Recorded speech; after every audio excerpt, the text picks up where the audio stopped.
All right, I think we'll go ahead and get started. Thank you so much, everyone, for joining us today.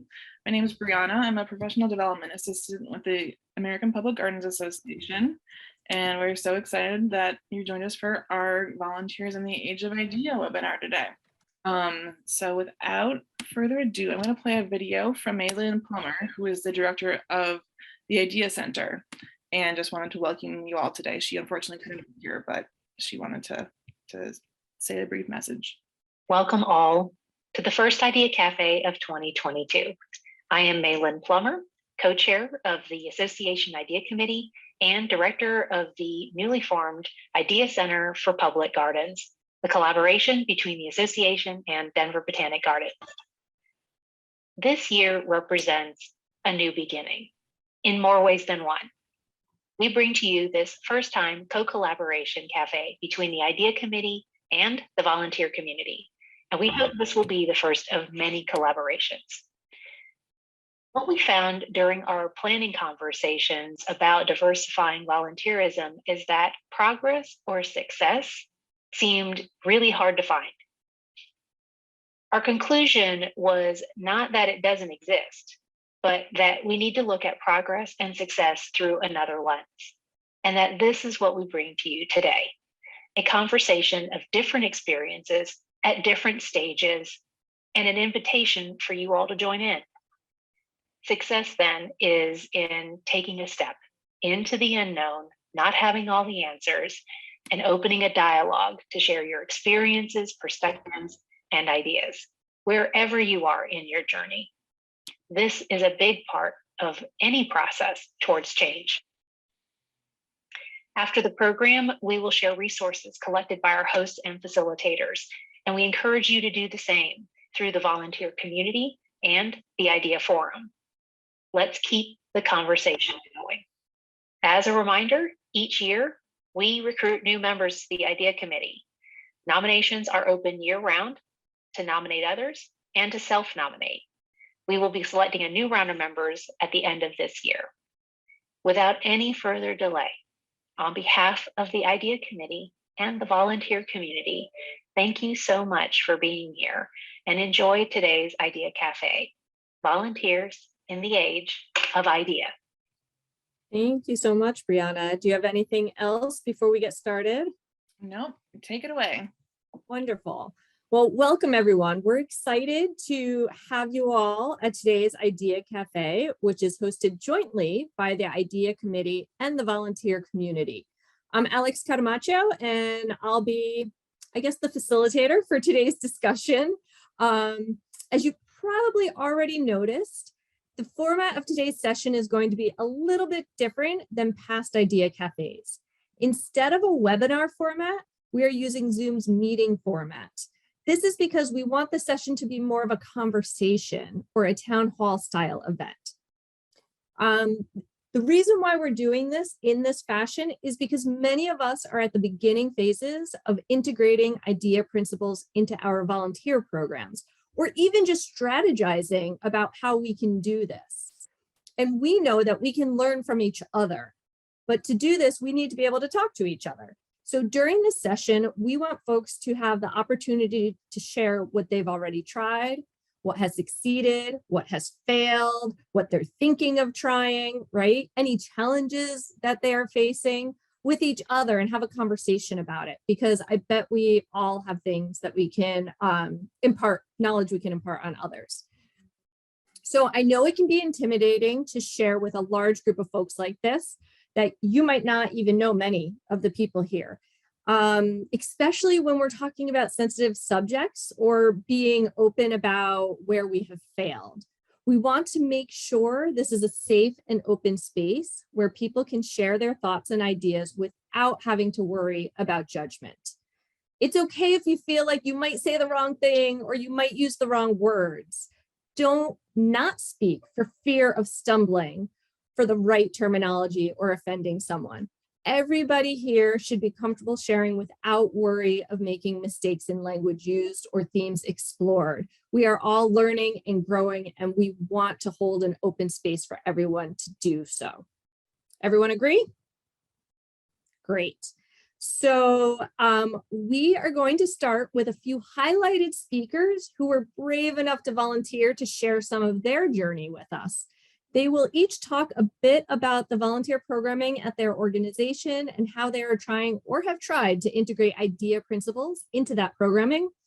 Once all three have provided some food for thought and areas for us as jumping off points in our larger discussion, we will then open it up to the group for a larger discussion. So with that, let me introduce Tracy from the Denver Botanic Gardens, Bricken from the Wildlife Conservation Society, and Priscilla from the Bronx Zoo. They will each introduce themselves in more detail before they present. So take it away, Tracy. Hello, everyone.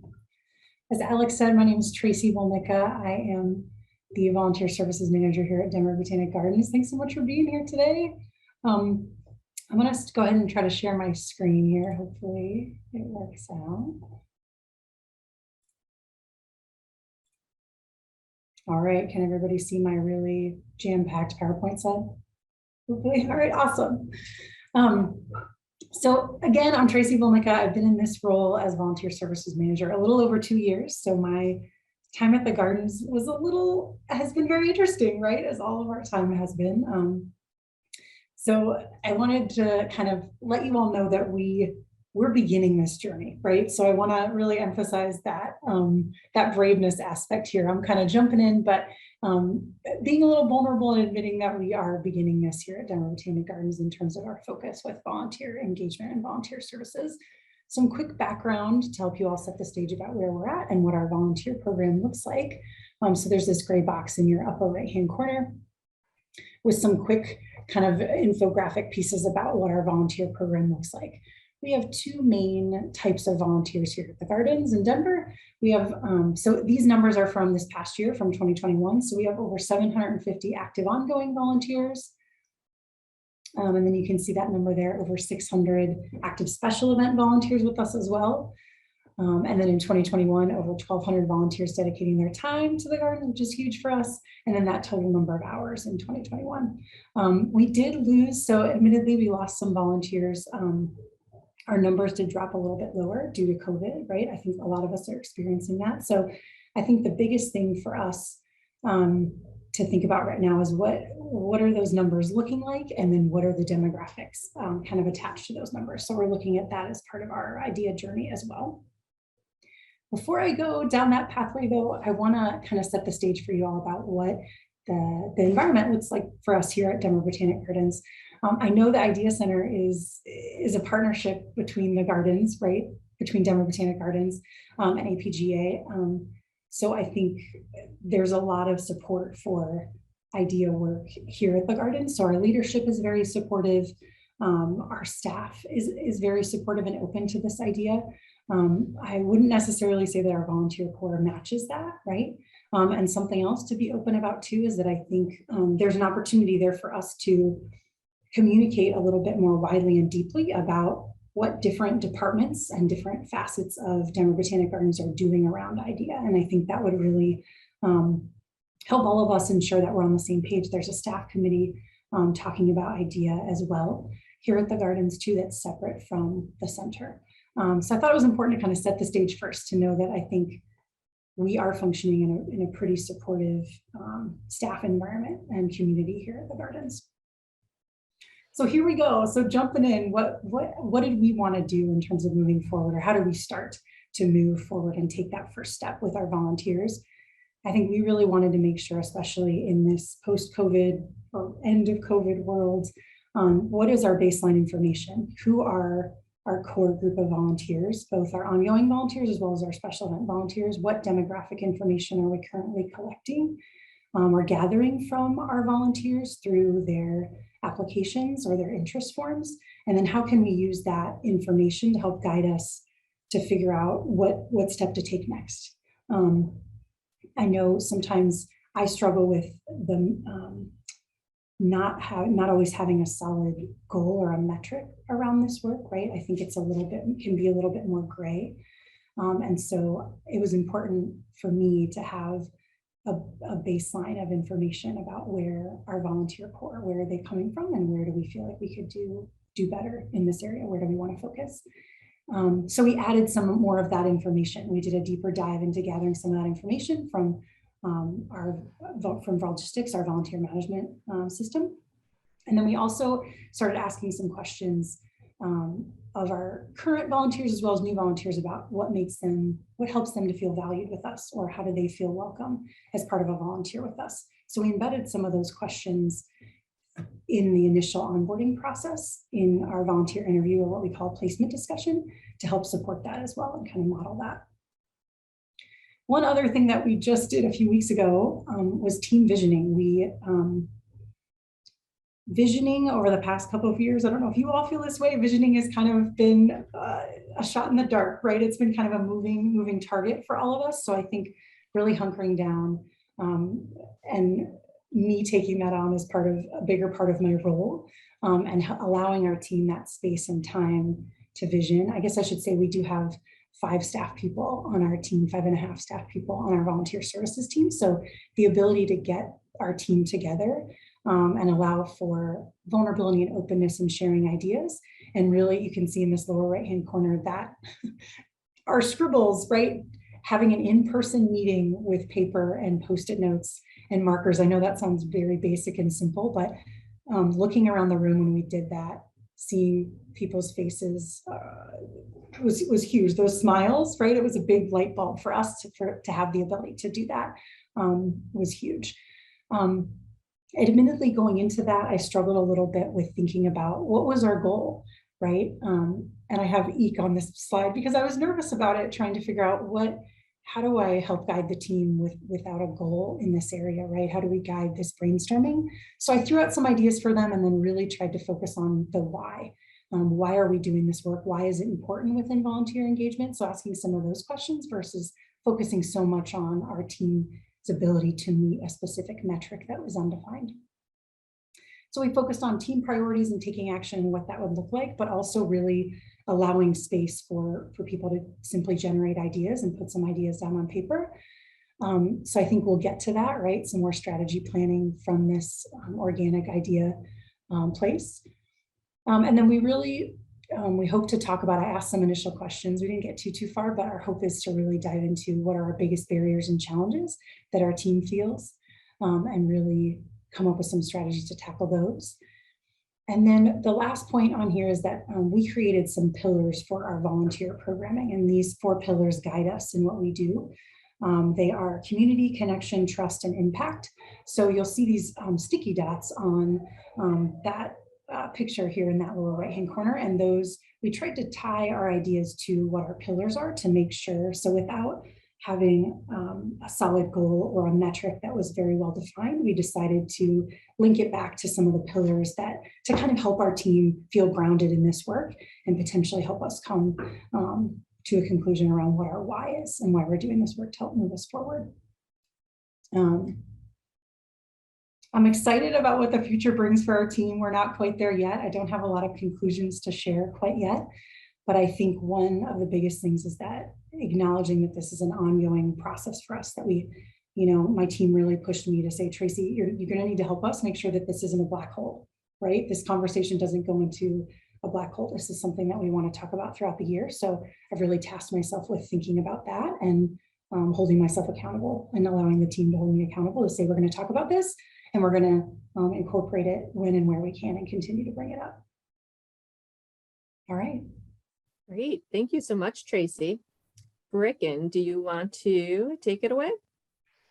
Sure. Hello, everyone. I am Bricken. I'm terrified to think that my face just got really huge on everybody's computer who has that on speaker view. But luckily, Priscilla provided some slides for us. So now we get to see my name. I am indeed Bricken Sparacino, the Assistant Director of Live Interpretation for the WCS Education. So I work across our 4 zoos and the New York Aquarium. And about 5 years ago, we started an idea journey, And we started with our own staff and our procedures and what we do and what we present to the public and what the public needs might be. And that they need more tigers. So here's a picture of a tiger in the year of the tiger. That is just to get everyone's attention, make sure everyone's still awake still. No, just kidding. Obviously, we just started. When after about a year, we said, well, we need to work on our volunteer corps. We have had a lot of the same volunteers for a really long time, which is great. We have some volunteers who have been with us for 20, 25, 30 years, but we were having trouble bringing people in to start their volunteer journey with us. We have a really lively youth volunteer program called the Discovery Guide program. And what happens is once they sort of graduate from that program, we often lose them, and sometimes they become staff, and that's great, but they don't come back and volunteer with us. And so we were asking ourselves the question, how can we get more people to come volunteer, particularly people from the community around each zoo and aquarium, particularly from different groups of people. Our current volunteers, when we started this journey, were mostly retirees, not all, but mostly retirees. And depending on the facility, they don't necessarily reflect the community that the park is in. So we identified, we need to change things up. We need to see what we can do to reach out to the people in the community around us, so that they can feel like they're welcome and they can be volunteers too. And so we checked with some various people. We interviewed some people. We had conversations with community leaders, and we identified that what I will call the old-fashioned model of volunteering had some flaws. We had 6 to 7 full weekend training sessions. So to even begin volunteering, you had to train for Saturday and Sunday all day for 7 weeks. Right there, like who has time for that, right? So that that training session itself, we identified as a problem. The amount of hours that was expected for someone to volunteer was also very high. Essentially, you would have to volunteer every day, the whole year, except for, you could give yourself a couple vacation weeks. Again, who has time for that? So we started to deconstruct what our program was like and put it back together in the hopes that it would then just naturally reach out to more people and a more diverse group of people. Maybe some people who are professionals and they can spare 1 day a week for something. Maybe someone who has a family and they have Sundays off. So we really tried to change just the general format of our program. Here's a volunteer now with one of our youth visitors. And we tried to change how the program was activated as well. We were trying to move away from biofacts and into conversations and games and inquiry and interaction. So we're just trying to sort of shake off the old habits and bring in the new, so that somebody could come in and volunteer for a half day or maybe once a month, and that the training could start off small and then build as the person is more and more interested in volunteering. So we started all this, we got it all going. We had one group of recruitment across all our 5 parks. And immediately at Prospect Park Zoo, we saw a change in the volunteer group. That was the only of the 5 parks that we saw a change. So we were curious about this, and then Priscilla, who we'll hear from soon, joined us. And then we did one more round of recruiting. And this was going to be our big, like, we're proving that this worked. And then COVID hit. So we're back to square 2, maybe not square 1, but square 2. And we're going to have to kind of refocus our recruitment. A few things that people have asked me in the past about this. What did we do for the volunteer team that is already existing?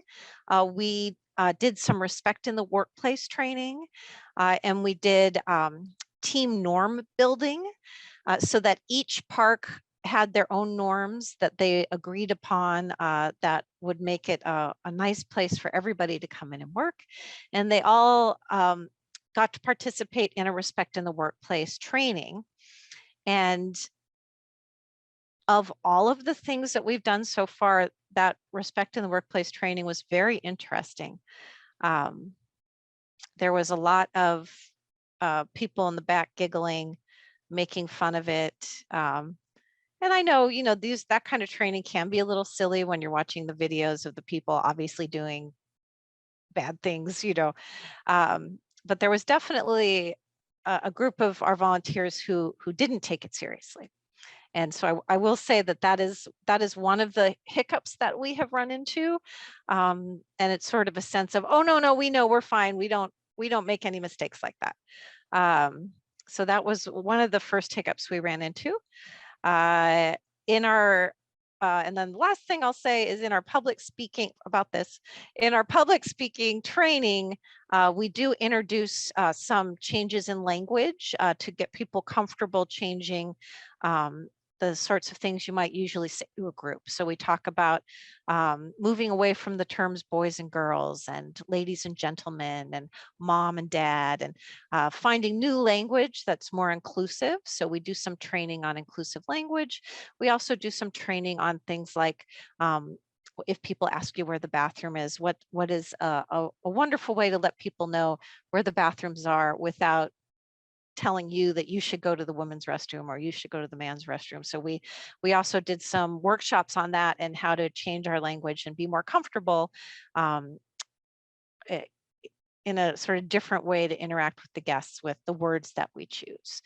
So that's sort of all the things that we started with. And like I said, we're not at square one anymore. Maybe we're at square two. And I have some great stories I can share as we go along, but I'm glad we're on this journey and I'm happy that we can share some of it with everyone. And then Priscilla is going to share some more. Thank you, Bricken. We might be like square 2 out of 10, 3 out of 10. Right. So, hi everyone. My name is Priscilla Hernandez, and I am the manager of volunteers and visitor engagement at the Bronx Zoo. I've been in this role for 2.5 years, so just about as long as the pandemic. Prior to this role, I managed a volunteer program for the New York Botanical Garden. And if you're familiar with New York City geography, specifically in the Bronx, you know that these two institutions are about a hop, skip, and a jump from each other. And I mention NYBG because I'm in a Zoom full of garden folk. And to make a point, even though both the garden and zoos are both in proximity with one another and focus on preserving life, whether it be plant or animal life, the scope of the volunteer programs at these two institutions are very different.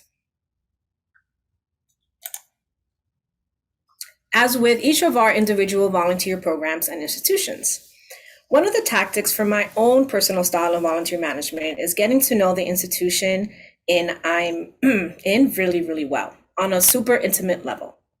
The grounds, the people, the trends, the key players, the strategic goals, just to name a few, and finding ways of aligning your volunteer program with these themes and needs. I'm oversimplifying perhaps, but in doing so, it ultimately will help get the buy-in, the staff support needed to run an even better volunteer program. And with this comprehensive institutional knowledge, you'll know what's up and maybe where you can nudge and have some sort of influence and change here and there. So as Bricken was saying, WCS is across New York City as a whole. We have the 4 parks. So we have one in the Bronx, which is where I'm located from. We have Central Park in Manhattan. We have the Queens Zoo. We have Prospect Park Zoo, which Bricken mentioned too, in Brooklyn, and the New York Aquarium. And so what brought me back to the zoo? A few things, but I'm a Bronx native. Bronxite, and a lover of animals. And currently, the WCS as an organization is leaning into DEI initiatives and having some really important conversations on the work ahead. New York City is one of the most diverse cities in the whole world. And the parks as a whole, collectively, we engage more than 4 million visitors per year. And half of them are from the Bronx alone. As an education department, our division goals is to inspire a diverse, inclusive movement of conservation advocates. We believe that representation in science matters, and we're committed to disrupt notions of who scientists are, who they can be, and where and where they come from. As one of the largest conservation organizations in the world, WCS employs thousands of scientists whose backgrounds and experiences are as diverse as the biodiversity we protect.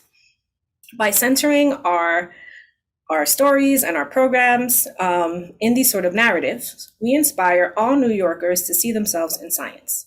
We strive to make science accessible and relatable. So Bricken and I, along with Alix here, we'd love to find more ways to invite the surrounding community, AKA my friends, my neighbors, my family, and increase the involvement of the zoo's immediate surrounding community in our work. And we believe that one of these entry points can be through volunteerism. So the big question we're thinking about right now is how do we engage and retain our current volunteers, and also at the same time invite a new influx of volunteers that reflect the diversity that we find both in the surrounding neighborhoods and in the New York City parks that we are located in. So I'm eager to see where everybody else is in their volunteer IDEA journey. And that's all I have for now. Thank you so much, Priscilla. And thank you all for sharing and for your honesty and openness. Now we'd like to open it up to the whole group. So everyone take a moment and think about anything that you would like to share about your work or questions you may have for either the speakers or other people who are here with us. We're a big group. I think we're like 50 some odd people. So in order to allow for everyone to ask their questions and share their ideas, let's try this at first to see if it works. Try to post your questions or even I have a comment in the chat. I'll try to stay on top of the queue. I have some helpers here and I can either read the question directly out loud or have you read it to everyone. Great, and we have our first person, Elizabeth. I'll get to you in a second. Before we begin actually asking the questions and answering the questions, I do want to encourage everyone who is comfortable with it to turn on your cameras. It's always nice to have a conversation with people and not black boxes. But of course, we understand if there are circumstances that don't allow you to turn on your camera or if you aren't comfortable doing so. So let's get started. I see Elizabeth Barton, you have a comment. Why don't you go ahead and take it away? Hello, everyone. So I spoke about this at last year's conference virtually, but not everyone might have been there, and I don't know that I went into that much detail on this particular section, but one of the things we did the first fall during COVID was an evaluation of our volunteer training. And one of the lenses that we used for that evaluation was what we call READY, Racial Equity, Diversity, and Inclusion. And so we were looking, so basically because we have effectively not had a volunteer program during this whole time, we are still closed. We have not implemented a lot of the recommendations, but I'd love to share sort of a few of the things that came out of this process with you all.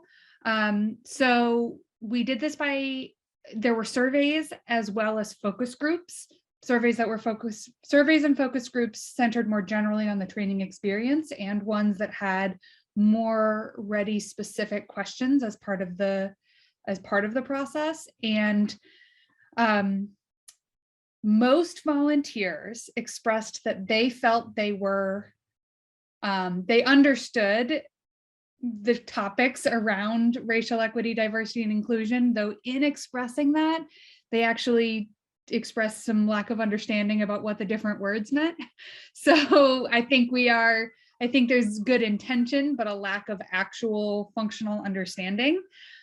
We also asked if people felt represented and included in our training, whether for any one of their identities. So whether that was physical accessibility of the training to them, or whether the training or the content we train on was welcoming and accessible to them. And most people said yes.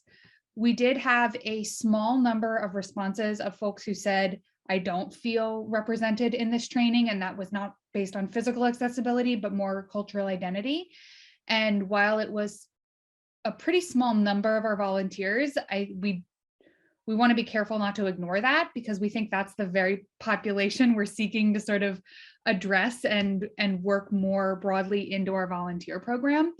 And when we were talking to the group about things like training logistics, one of the things that other presenters have just mentioned, the fact that trainings traditionally happen at times that people are often working, or that there are minimum hours numbers requirements that are higher than a younger person or anybody who's still working can accommodate, really came up as things that we are working on.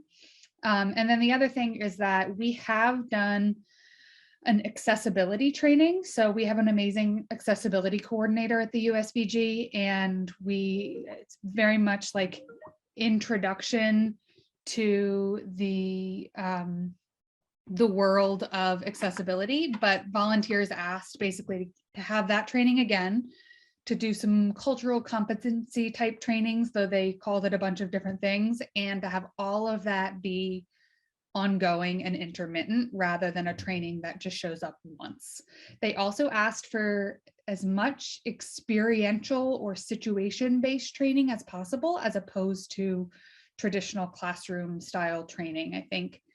I'm sure you all have been in a whole bunch of classroom style or web trainings, and you'd love to try something different. So I don't know if I have the answers there, but that's some of what we're working on. That was great. Thank you so much for sharing, Elizabeth.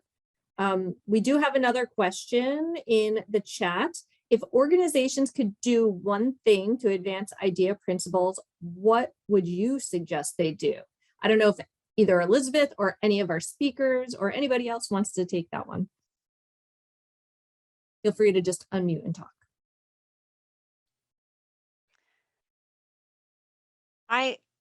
If I could pick one thing, I'm gonna skirt around this question by saying I would look at your organization and see what fits for you. I know that in the zoo community and aquarium community, there are people who are working very closely with people with sensory issues. And so they have started there, and that's the beginning of their journey. I know people who have been working with some people who are hearing impaired or have extreme hearing loss, and that was the beginning of their journey. And for us, it was trying to make our group of volunteers be more like our community. That was sort of our little kernel. So I would say, looking at your program, what is your little kernel that bothers you the most that you would like to work on, or the thing that you're most excited to work on? That's great, Bricken. Does anyone else want to speak to that?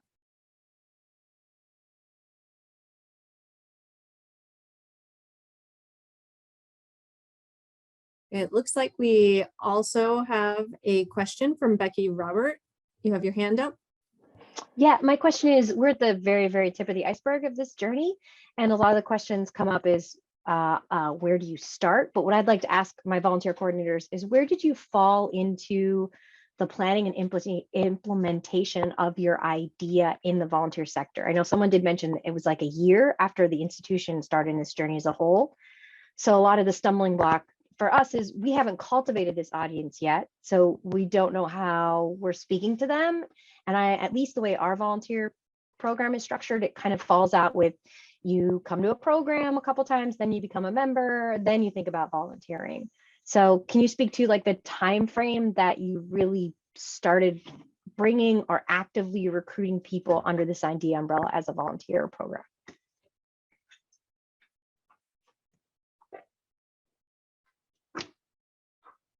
Let me know if I need to rephrase that. I think people are thinking. Anyone, feel free to take that. I mean, I think it might be helpful to clarify. Do you mean like recruiting new volunteers or getting your volunteers on board with idea principles? I'm referring to getting new volunteers from different audiences. So what I'm saying is we don't have this audience yet. There is no one to draw from or kind of ask. So we're working on improving our programming and our offerings and reaching out to this audience. I mean, we're the very, very tip of this journey.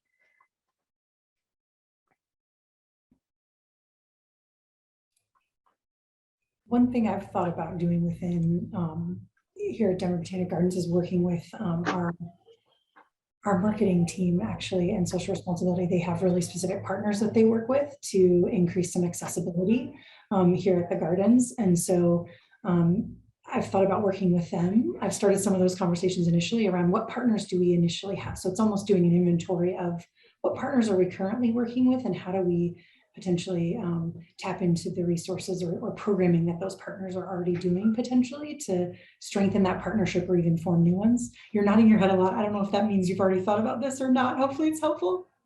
No, it's great because this is the conversation we're having on the program side, is harnessing our existing partnerships to bring programming to reach into those audiences. So what I'm kind of asking volunteer coordinators is, how long did you wait till you were like, okay, now it's time for, I want to set like realistic expectations. You know, should it be a year after we've really committed to programming and reaching this audience?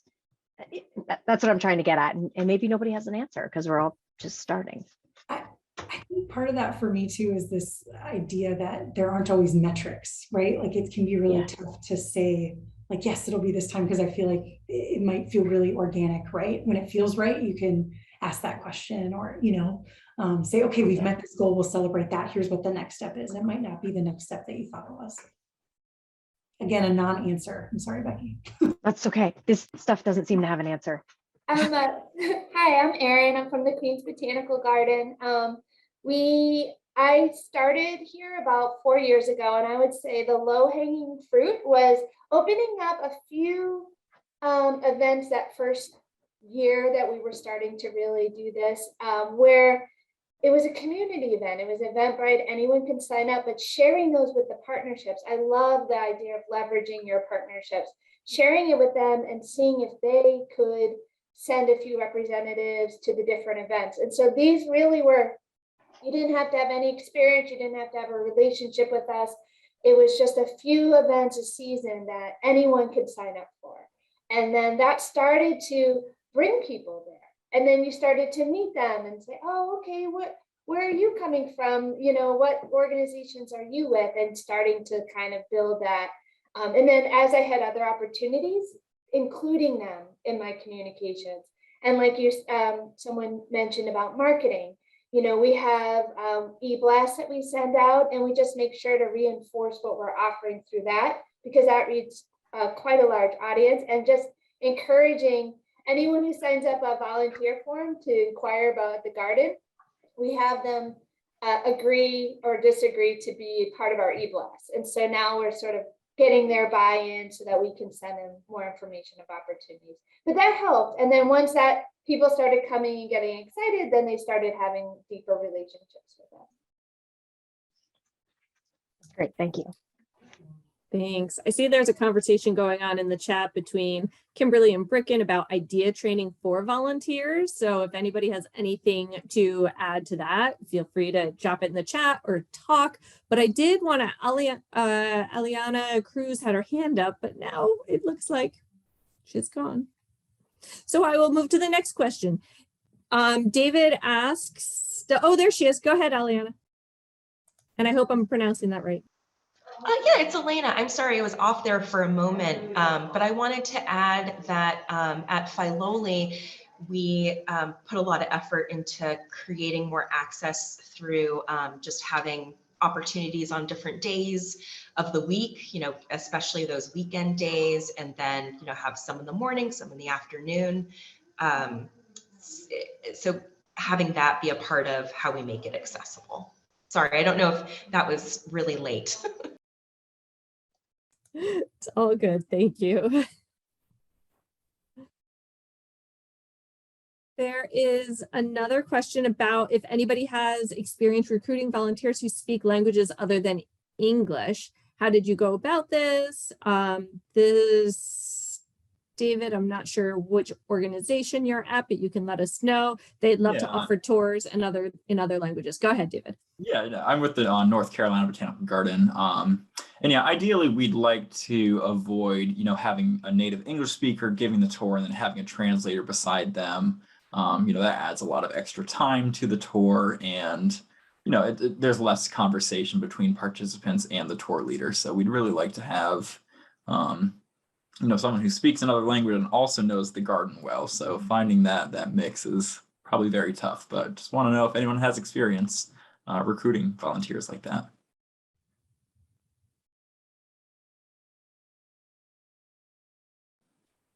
At the Bronx Zoo, Bricken and I, a couple of months ago, we met with our community affairs and government relations team.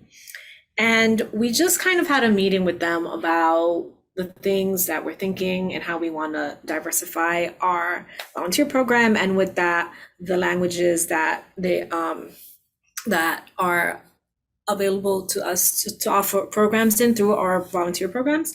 And one of the things that we came up with is focusing some recruitment efforts on site during our community days. So I'm not sure if your institution offers like free days or discounted hours, but at the Bronx Zoo and at the Botanical Garden, actually, we have free Wednesday days. And I feel as though the pandemic kind of stalled whatever progress the Bronx Zoo, whatever progress we were doing, because I feel as though now that we kind of know what we know, the lessons learned, I'm on board now. I speak Spanish and I'm really much into seeing my community members being on site. I feel as though Wednesdays are going to be when we try to leverage some of our community outreach endeavors. So do you have that sort of maybe free day or community days? We're free every day. Oh, you're free every day. Fortunately, very fortunately. So that's a great idea. I will say our hours are a little bit limiting. We're open, 9 to 5, Monday through Friday, or Tuesday through Friday, and then the weekends, limited hours. So over the summer, between Memorial Day and Labor Day, we stay open late on Thursdays. We call them Twilight Thursdays. We stay open 5 to 8, and that was recognized from our diversity committee as well as just a barrier to entry. So we have those evenings. So I think that's the closest we have to your community days. Does anybody else have any experience recruiting volunteers that speak different languages? I have my hand up, but I'll just jump in. Yes, please do, Kelly. I'm sorry, I'm the tuxedo kitty and I have rollers in my hair right now and you don't want to see that. So yes, I was director of volunteer services for several nonprofit organizations during my career. And I'm in Portland, Oregon, which is very homogeneously white. And so what I found worked is people need to affiliate with you before they're going to give you their time. And so any way you can get them into your place, and whether it's a community day, an organized tour like with high school students, look at your young people as future participants in your, this is the audience that you're hoping to attract at a young age and build into visitors and members and volunteers. Also, if you have the money, you could, for as far as a guide who speaks other languages, or for your volunteer training, if you could offer like an internship where this person would get the experience of like in a communication program at a college or something like that, where they would get experience, but they speak another language and you can utilize that. I mean, it is incredible once you start thinking about it. There's so many different ways to reach out and bring people in. But you have to figure out what they need and what they want. And then, I'm sorry, I'm just not saying this very succinctly, but I think you get what No, you're doing a good job. I think you know what I'm saying. It's, I had a very early morning and I'm losing my words. But anyway, just be creative and be authentic. And, you know, you have to get people excited about you. And so you have to reach out to them. You have to reach out to where they are. And you have to offer them something that is meaningful to them and wants to make them affiliate with you. And then they will become volunteers, they will become members, whatever. But I really think that authentic relationship is where all of this starts. Thank you. Yeah, that's great, Colleen. I agree. People have to have a connection to your organization, right, to your garden before they're willing to give you their time. I see there's also some responses and dialogue between you and others about this, David. So I think we're going to leave that one there. Thank you, everyone. I see there's Kimberly. I see you. I'll get to you in a second. I just wanted to make note of one comment in the chat, which I think this is why we're all here, right? So Becky says our current volunteers are not demographically like our surrounding community, and I'm concerned that historically we have not been inclusive of certain segments of the community. Do not feel welcome here. I feel like that's common in our volunteer programming. Do you all think? And that's why we're here, trying to get past that. So hopefully we'll come up with some answers. Kimberly, did you want to ask a question or provide some insights?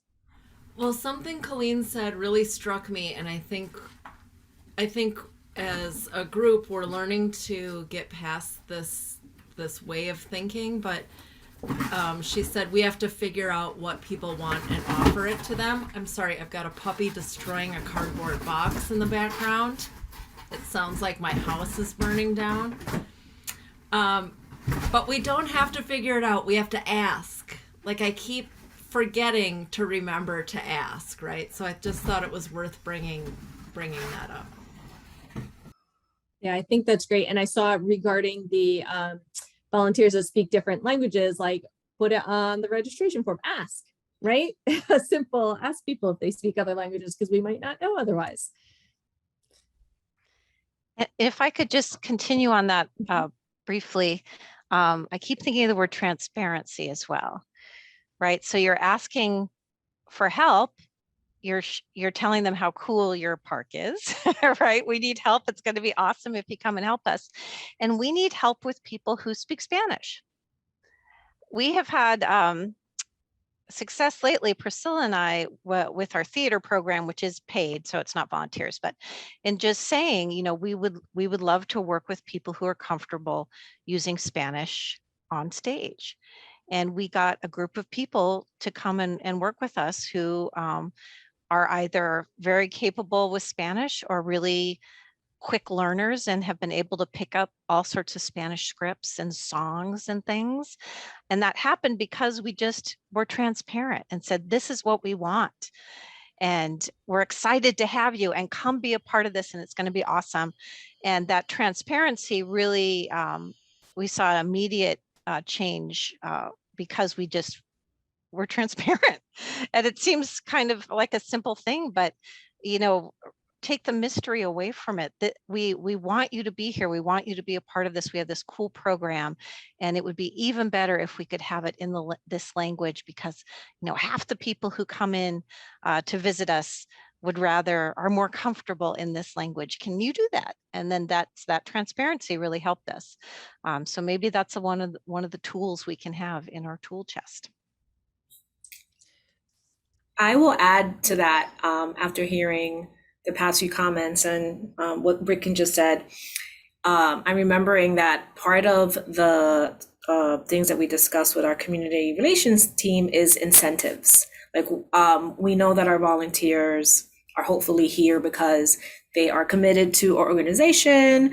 But like, what else? Like, what are we offering them? Like, how are we making them feel special? Or what are some of the rewards for being here? So we talked about what we offer now, which ranges from free admission with your ID to we have appreciation events here and there, but we really dug deep on how can we offer more beyond just the come and be a part of us because you want to and because we're awesome, but you'll find community here, you'll make friends, you'll get a fancy t-shirt, like something.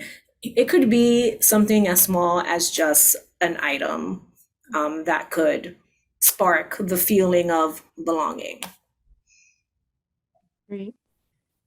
Thank you. I see Sean had a question in the chat. Sean, do you want to share?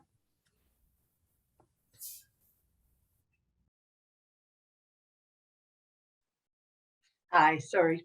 So I'm in Winnipeg, Manitoba, Canada, and we're opening, we just opened our new gardens last summer. I managed the volunteer program, which is in a zoo within this big park, and now expanding to managing all the horticulture volunteers.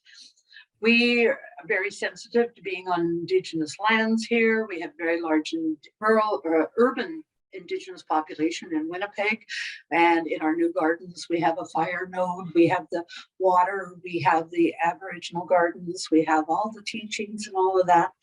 But in Manitoba particularly, volunteering is not part of the Indigenous culture. They feel that we are taking advantage by asking of their time for free, and yet because we put so much focus on them in the gardens, in the Indigenous culture, we would like to celebrate with them. But how do we make volunteering a good thing, not a white privilege thing? And that's what I'm looking for. And I know this conversation is certainly much bigger than our hour today, but I just wanted to put it out there for anybody that's had this experience. How were you able to reach into the community and make it an everyday, not just when we have Orange Shirt Day or some particular celebration or remembrance? It's just part of everyday cultures to have a very varied group of volunteers in our gardens. So that's where I'm looking for ideas. Sean, hi, nice to see you, by the way. Yeah, my Zoo buddy. Do you have any youth volunteers yet at your gardens? Well, we have youth volunteers in the zoo. And because we opened the gardens late summer last year, we're recruiting volunteers for the gardens now for the springtime. And we're certainly hoping to have a youth program in there. So we have worked, and the education department has worked with a number of Indigenous youth to write the stories that we have in the gardens there. So we have been working in those ways, in non-traditional volunteer ways.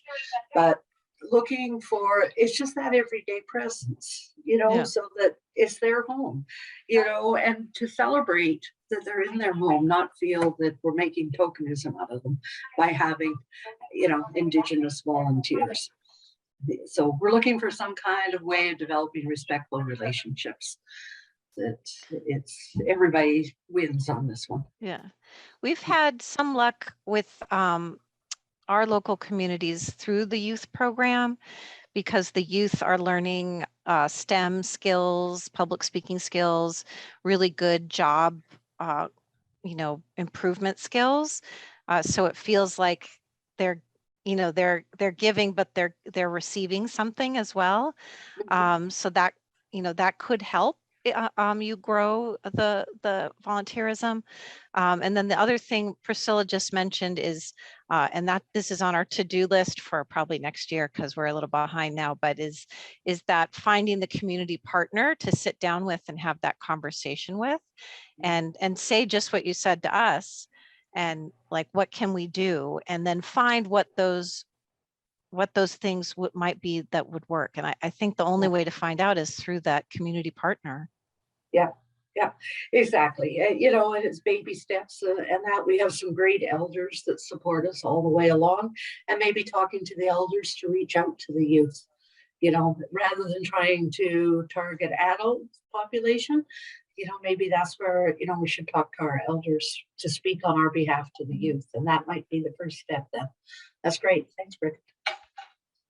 I see a couple different hands. Did anybody else want to touch on this topic before I move on to people who might be talking on different topics? Yeah, Toshi. Hi, yeah, I was just curious, Sean, do you have Indigenous folks on staff? Yes, we do. Usually, yeah. Yep, we do.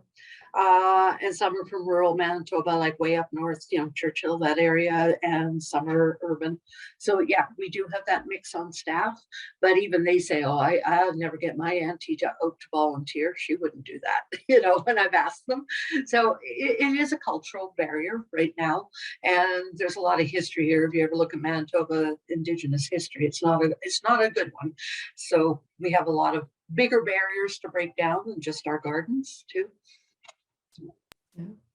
Kimberly, were you gonna talk on this? Sean, I'm not sure all of the things your garden's doing, but I know you and I know you're pretty awesome, so I'm sure you're doing a lot. And this is anecdotal, but with a different organization I work with, not the Arboretum, we were really successful in building a relationship with Little Earth and Red Lake in Minnesota by giving first, right? We kept showing up and proving that we could give before we asked for anything. Because I think that history that you're talking about, there's so much mistrust there that it takes a long time to earn trust. And I think part of how you can do that is just by giving. So if you have education that's open to the public that you can offer to that particular group for free, if there's something that they request from you that you're able to provide, maybe that's sort of a first step in. We do have some programs too that bring in Indigenous youth, well, before COVID, for like a whole week spent in the zoo, like in the zoo classroom kind of thing too. And maybe that's where reaching back to them once we start that again too.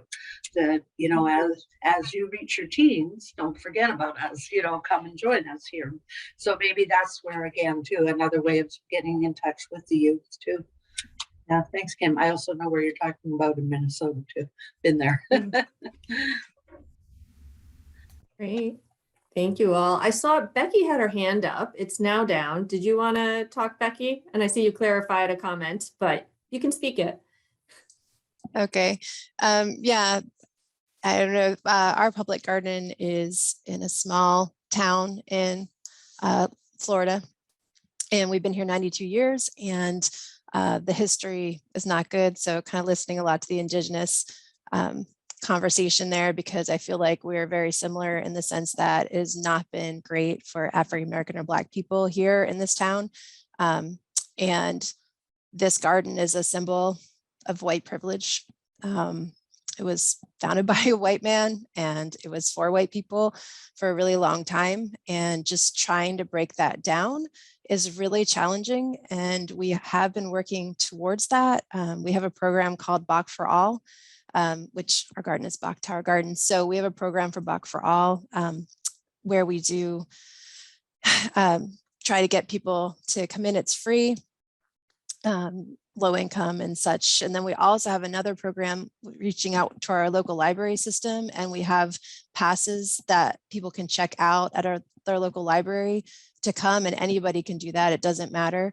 It's from doing phone calls and things last summer and the summer before, trying to get people to come to Bach for All, even when it was free and free lunch and just everything. It didn't matter because they don't feel welcome.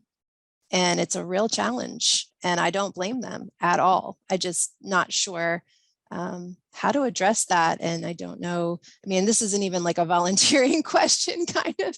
It is, but it isn't. But it's just, you know, just in general, our demographic of volunteers does not match our community whatsoever. You know, so I mean, there's a little bit, obviously, it's white retirees that volunteer here. But yeah, it's just sad, and I'm not sure how to, I mean, that's a lot of history to try to reverse. It is. I appreciate your honesty and willingness to share. I feel like there are a lot of similar institutions in the garden world, right? I see Toshi has his hand up. Do you want to speak to this? Yes.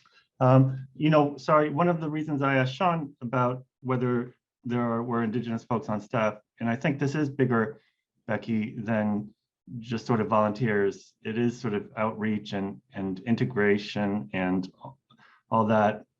Again, sorry, to get back to what I was saying, one of the reasons I asked is because often, you know, you will be dealing with a majority white staff trying to reach out to you know, a minority population, and generally that comes off as patronizing, or it can come off as patronizing, or as sort of tokenism, as I think Sean described it earlier.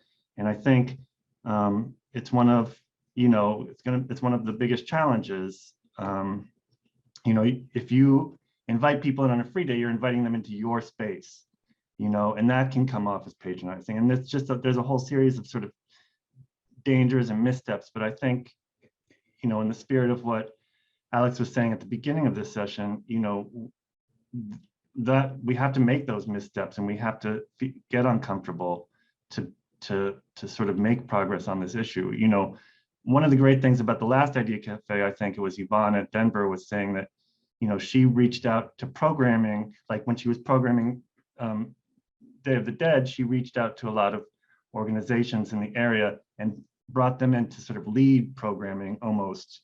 She was sort of managing the whole situation, and I might be misparaphrasing, but it seemed like she was managing the whole situation, but she was asking for help to put this program on and to let the community take over almost the Botanic Gardens during Day of the Dead, you know, in a controlled way. But I think that model seems like a great one. Instead of bringing people into your garden, how do you make the garden theirs? How can you, and it is making a bunch, she said she made a bunch of phone calls, you know, she just picked up a phone book and sort of went through, you know, all the local community organizations to try to make it happen. And it ended up happening. And I think it is sort of making those phone calls, seeing if there's a way that folks in the community want to use the garden for their purposes. And it means ceding some control of, you know, what you might think or what executive leadership might think. And I know that's hard because I have that issue where I work. So, you know, I think we're all gonna, to put it, point to, we're all gonna make a lot of mistakes in this, and we already have, but without sort of opening up, you know, sort of those relationships to those missteps, and we're not going to be able to sort of progress, you know, in our gardens. And so, yeah, that's it. Yeah, thanks. I know when I was at Wave Hill, this was a conversation we were having there as well. Another public garden in the Bronx, right, that vastly served a white audience. And it was let's turn inward and look at ourselves first, and what can we do before we can actually welcome others in to make them feel welcome here. It's difficult. Does anyone else have anything on this topic? or want to share some struggles? They've had similar struggles at their organization. I'll just add a couple things. And as we each work on this, it's always important to remember, every step forward, you have to be careful with. At our parks, when we started this journey, I asked the question, can I invite new people to come volunteer if they don't feel comfortable at the park? I had witnessed zoo or aquarium visitors saying things to other zoo and aquarium visitors that were really inappropriate. I had witnessed paid staff being yelled at by customers, by visitors with inappropriate language, slurs and things. And not all the time, but enough that it made me uncomfortable as I'm opening up what we do and encouraging people to be their authentic self. A big question I had was, can we keep people safe? Will they open up and then it backfire? So that was something we're still working on. We have in place management help. So if something does go awry, we have different ways to solve the problems. But still, this last summer, we had some of our young people get yelled at by visitors, and inappropriate things were said at our people from a visitor. So that is sort of one part of the struggle, is the people who come to us, as well as any past history that our organization might have. And then we have the current core of volunteers and whether they're willing to be a part of the idea journey. And I have some volunteers who do not want to be a part of the journey and have said things, and some have had to have been let go because they wouldn't give up old language that we asked them to, and they made fun of some of the ideas that we were incorporating. And so there's a fear there that it's going to work. We're going to get all these great new people, and then they're going to get into the park and have struggles, or they're going to be in the lunchroom with some of their fellow volunteers and have struggles. And so Priscilla and I are working very diligently to iron those things out, so that when we get our flood of new fantastic volunteers, which will probably not be right away, but maybe next year, that we'll be able to have made a really welcoming place. And it makes me nervous. Some of the things I've seen and heard very recently have been discouraging. So this isn't a solution to the problem, but something at Wave Hill we did, which actually all the volunteers and staff that went through it were very appreciative. We had bystander intervention training for all staff and volunteers, so that if these types of things did happen, whether it was a visitor to another visitor, a visitor to a staff person, right, that person didn't have to feel like they needed to act on it, or there were others around who could step in and take control of the situation and let the other person know. There's different tactics: either talk directly to that person making the comment, or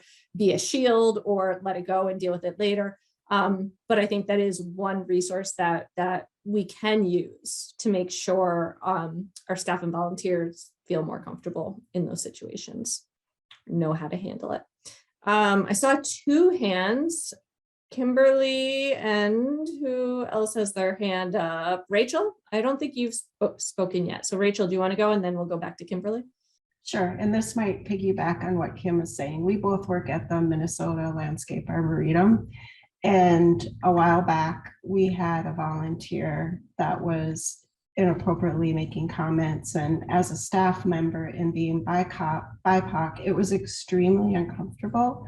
So I do have to say the action that was taken was amazing, and I do hope she was asked to leave. And I cannot stress to you, like, that was a turning point for me too, because I've been here for 14 years and have heard many things from, unfortunately, volunteers just because of that generation. So I applaud, the conversations of right away, laying out idea and language that they can use, and giving some sort of understanding, because it not only is it, hard for staff, but then that's floating into our visitorship. So I just wanted to, chime in on the experience that I had and was very grateful that there was positive action taken towards it, because I think it really created a turning point for our volunteers as well, and how we expect things to happen and what our expectation is. So Kim, I don't know if you had something to say on that or something different. Yeah, for sure. I mean, I wanted to thank Bricken for bringing it up in the first place. And I feel relatively confident in my ability to recruit diverse volunteers, but have been unwilling to do so because of the very reasons that you have been talking about. And so I feel like it's important to start with setting expectation and policy, right? So we added these core value statements, and we added some language about, if you're not able to commit to these core values, you're going to be asked to leave. And we have, like Rachel said, there have been 3 people that I have asked to leave because they just could not accept the way the world works now. And that's sad for them, but I don't have time for that either, right? And so I can't guarantee that the Arboretum is going to be a safe place for every person of color, LGBTQIA, ADA person in the world, but I can build a support network for them if something happens, right? So I want to know more about other people's support networks for what happens when, because it's probably not if, it's when, right? Definitely. Karen posted something in the post that I think is related about sharing a statement with all existing volunteers and potential new volunteers so they knew what they were getting into. Karen, if you think this relates to this particular conversation, do you want to talk a little bit about that?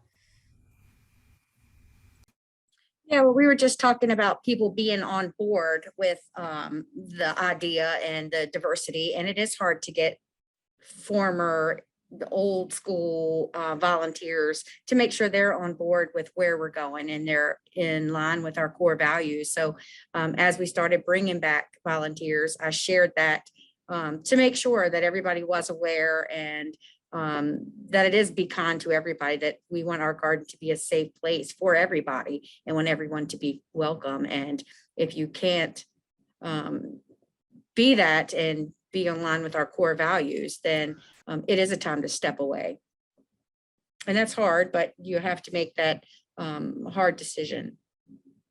Yeah. Elena, do you want to add to that? Yeah, I would just add, we at Filole also had many changes, and part of it was adding idea to our strategic plan.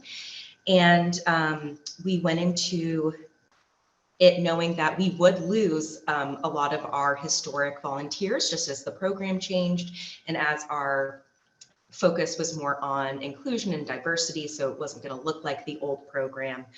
But to that previous question of what do you do in this situation when it's happening, I think it just goes back to the trainings and making sure that your staff knows what to do and that your volunteers know to alert your staff. Because I don't know, personally, I don't think that should be a volunteer interaction. Like, they are there to help, and anything else goes to someone with a more responsibility. For sure. I just mean, what resources I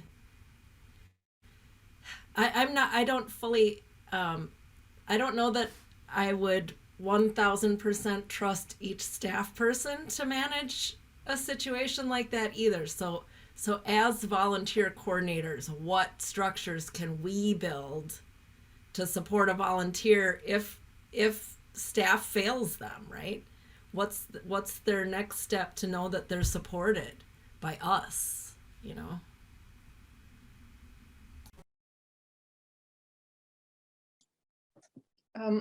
I would just say action. I had to let somebody go recently who was an absolute beloved volunteer who crossed the line with inappropriate behavior.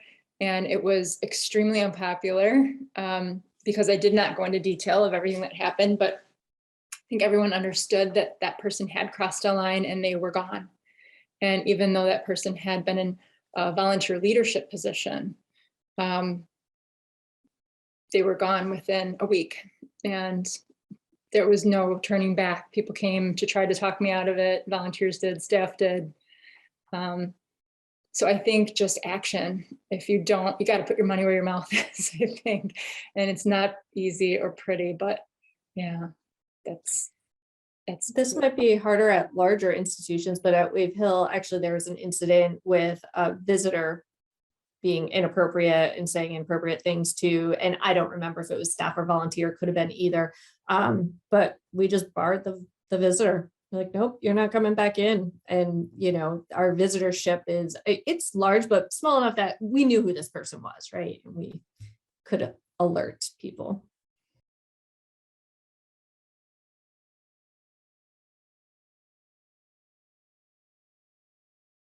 I agree with what we're saying about immediate action, putting your money where your mouth is.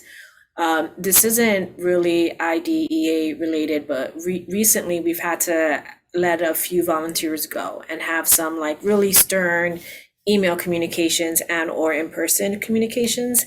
And I feel as a manager, I'm able to have those conversations or write that email pretty effectively if I know that my manager and or my department is backing me up.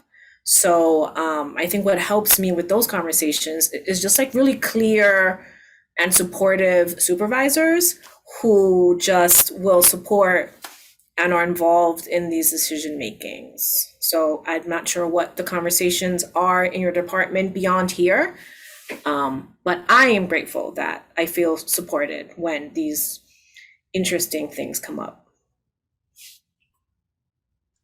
Oh, now I'm blushing. LOL. So do any of you have an HR department that you work with when these difficult conversations have to come up and help you with language and what you can and can't say? In my most recent instances, yes. So we've been fortunate enough to have like HR approved language. So or I see Bricken says sometimes. So it's been helpful. And with some of the respect on the workplace trainings that we are offering our volunteers, this a virtual module is being developed by a member of our youth development team who has recently been shifted a little to do HR-y things. So in some instances, we're lucky enough to have the support of HR. But I'm curious to hear of people that maybe don't think they have it.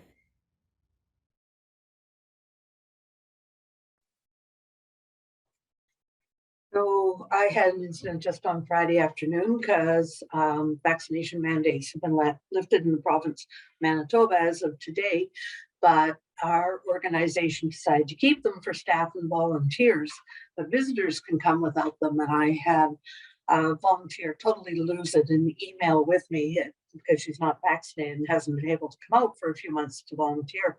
She was rude, she was aggressive, everything in the email, and she seemed to be escalating. So I sent it over to HR, to our communications team, and to our COO and said, how do you want me to answer this? Because she could take this further and it could become public. And they came back with the statements for me to use. And then I disengaged from her then at that point, and she seems to have let it drop. But it's more than your HR team. It's also your communications team, because it's so fast and so easy to get out of hand. Anything you say can out there on social media within 2 minutes. So that was definitely my lesson the other day, that it was great to have 3 departments behind me when I was dealing with this volunteer and her attitude.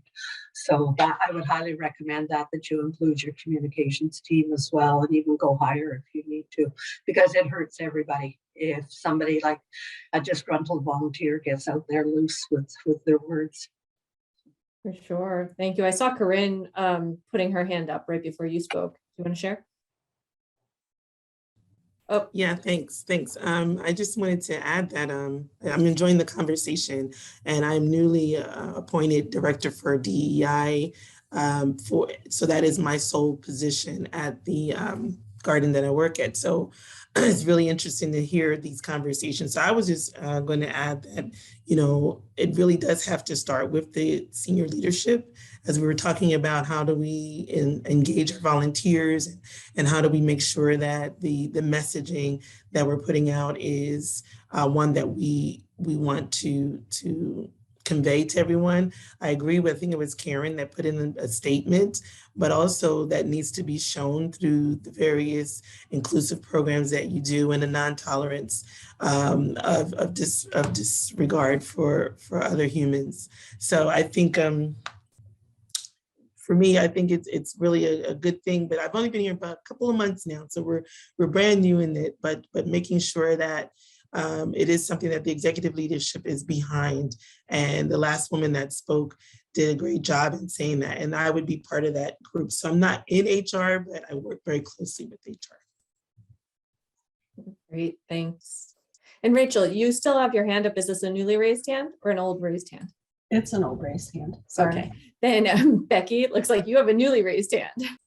I do. I just wanted to comment on someone said, what do you do when you don't have support? So the Scott Arboretum is part of Swarthmore College. So yes and no, we have support. The college rolls out lots of policies which speak to faculty, staff, and students, but often doesn't approach our niche audience. And I think as we've all experienced through the pandemic, things change very quickly and they're always rolling out new policy. And multiple times I had reached out to say, I just want to confirm this is how this works, or this is how this looks. Nothing. So at least in our scenario, when I need the defense of our bigger institution, I have to just go to the official website and pull the official language and reiterate, as part of Swarthmore College, here is our policy. So they kind of support us, but as far as me getting like interaction and approval and support in that manner, it doesn't exist. I don't know how many people that applies to, but that's how we're navigating it. It looks like some have a similar situation in the chat. I see David. Yep, and Taylor.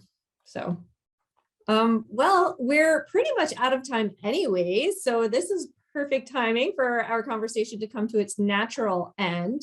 Thank you all for joining in on this important conversation. Let's remember that this is just a start, right? For all of us, no matter where we are in our journey. So we can continue our conversations in the community forums. If you aren't already a member of the volunteer community, you should definitely join. We can have conversations there. We can also have conversations in the idea forum. And let's plan to post in the forums as we start trying some of these ideas out in our programming. Let us know what works, let us know what doesn't work.